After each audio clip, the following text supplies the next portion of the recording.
Some grocery store employees, gig workers, and delivery people were striking on this May Day. They protested against working conditions at Amazon, Whole Foods, Instacart, and Target's delivery service. They say they need more protective gear, hazard pay, and time off. But the companies argue their policies have shifted to provide more protection as well as wages or bonuses. There is no doubt these are essential workers. We spoke this week with our own group of workers who feel they are on their front lines. None were part of today's strike, but they raised their own serious concerns. I'm David Schaefer.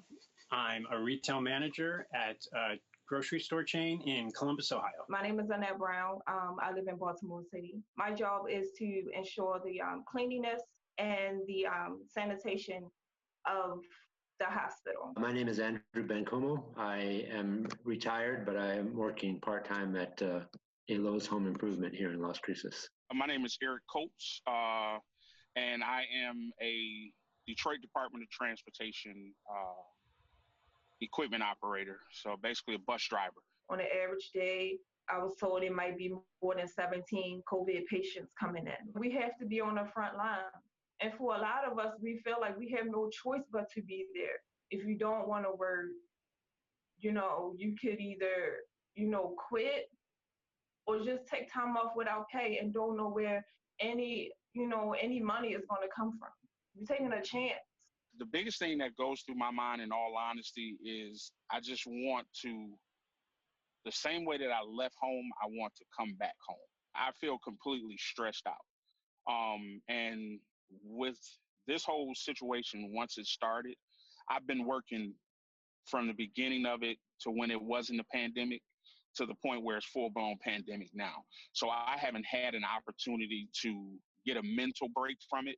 There are times when I have, 2 employees to take care of the entire half of the store that I cover, which is just impossible to do. When you have 300 people in 3 or 4 areas, that doesn't create any distancing.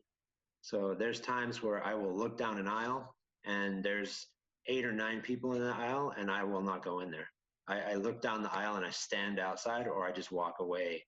And I know that's not the best customer service, but I'm not going to wade into the middle of that. Our poor customer service counter people have to deal with these people yelling at them and swearing at them and just, angry that they can't return whatever it is that they bought. We're not making a whole lot of money, and it would be nice to be treated a little bit nicer because we have no control over any of this that's happening. They have it bumped up pay like $2 an hour, and they have given some bonuses.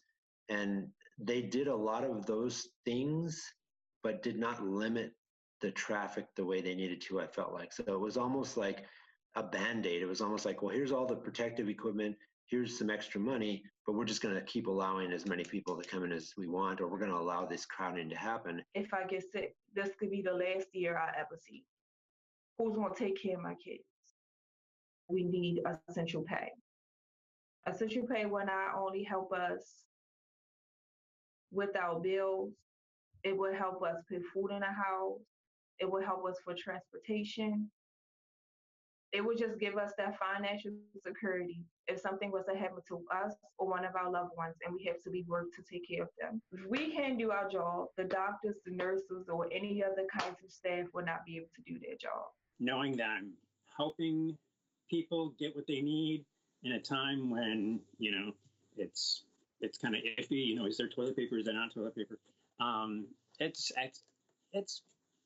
It's actually kind of nice to be in a job that I enjoy. It's actually helping people. Once you're driving a certain route on a continuous basis, you'll see those same people continually.